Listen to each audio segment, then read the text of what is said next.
Good afternoon and welcome to another episode of This is Life. And I'm your host, Simone. Today we have a very interesting guest here in our studios.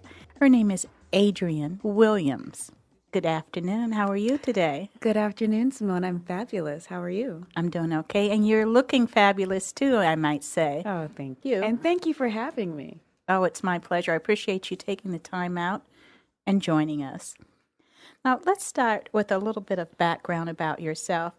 I was hoping that we might find out a little bit about a couple of projects that you're involved in, and you are all over the place, I know. You're a woman of many talents. Thank you. But we're going to today get an overview of your organization or project, Sexual Epithamy. Am I saying that correctly? A Sexual Epiphany. Okay. A Sexual Epiphany came out of the work that I do with another organization. I founded Elements Organization. But when I went back to graduate school to figure out what I really wanted to do, I created a Sexual Epiphany. And it is a boutique, sex-positive agency that focuses on relationships, pop culture, sex, birth, and sexuality. Is this where you got involved with being trained as a doula? This is where I became trained as a doula. It was actually a colleague of mine, and she was going for the course in New York, and she asked me if I'd like to come along, and I said, absolutely. I actually had my first birth on October 10th. Well, let's hold off on that for just a moment, and I want to go back to the other project that the doula stemmed from. Now, you mentioned that you said it's a sexual boutique. Now, in my mind, I see a store with lingerie and adult toys and books and that sort of thing. So when you say a boutique, what exactly do you mean? I mean, it's a sex-positive boutique agency. So the agency itself is small. Because we are an agency, we do counseling and therapy and workshops and education. And so is this somewhere where a person can come and get sexual counseling?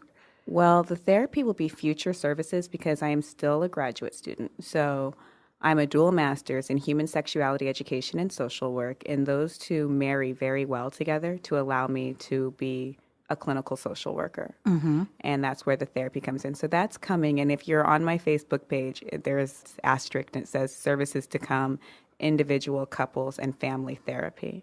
Okay, so you mentioned Facebook. So do you have a website that people can go to? I don't have my website yet, but you can follow me on Twitter at A Sexual Epiphany, or you can come and like the page A Sexual Epiphany on Facebook. I see.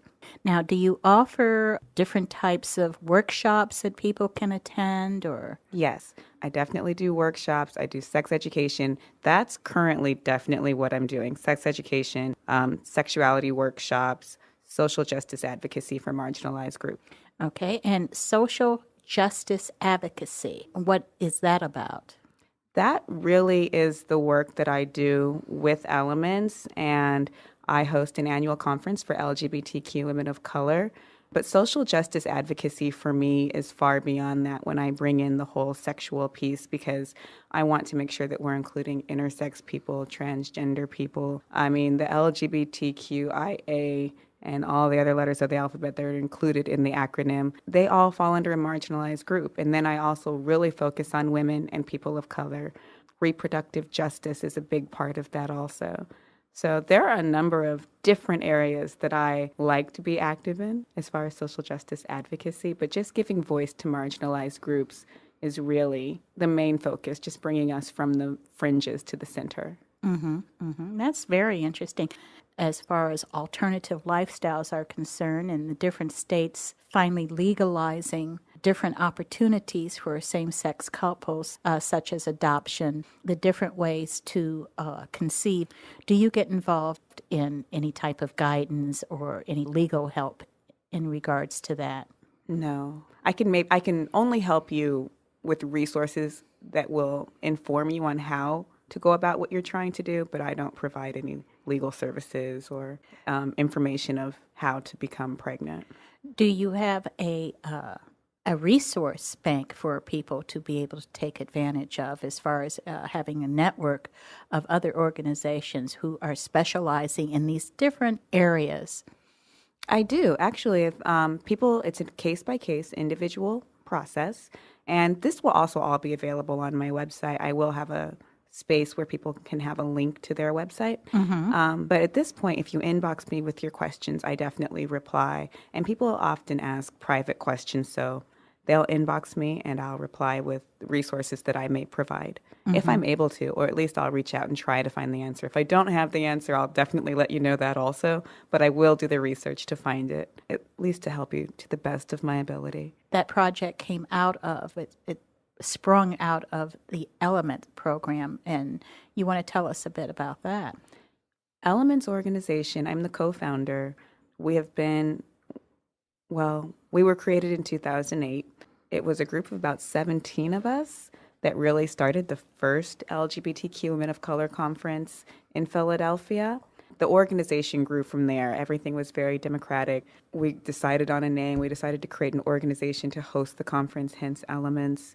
And the work that I do with Elements, we are a volunteer-based organization, and every one of us had full-time jobs or were in school or had something going on or doing both. I realized that my passion for this work is what I wanted to do. So as I researched graduate programs, I researched Study Sex, and Widener University came up, and I contacted Gloria Caceres in the mayor's office in Philadelphia. She's the LGBT liaison in the mayor's office, and asked her to write me a letter of recommendation. She told me Alicia Gonzalez, who's the director of GALE, the Gay and Lesbian AIDS Education Initiative in Philadelphia, also graduated with her master's in that program, contacted her. And these were women that I've been able to work with for years, so they already knew my work. And everything just it just went so smoothly as I researched the program and found the program. And I was like, this is really what I want to do with my life. And then I was like, well, while I'm in school, I should start building my practice and building my business. And a Sexual Epiphany was born. Now, you're currently working on your doctorate, or? No, I'm a dual master's in human sexuality education and social work. You did say that. But I definitely am looking at PhD programs as my master's. I'm in the last semester of my second year, and so I have one last year. Then it's on to the PhD. Excellent, excellent. That all sounds very good. Okay, well, we're going to take a quick break here, and when we come back, we're going to find out a little bit more about what being a doula is all about. And you're listening to This Is Life, your host, Simone, and our guest is Ms. Adrienne Willaims. All right, thank you. We'll be right back. This is life.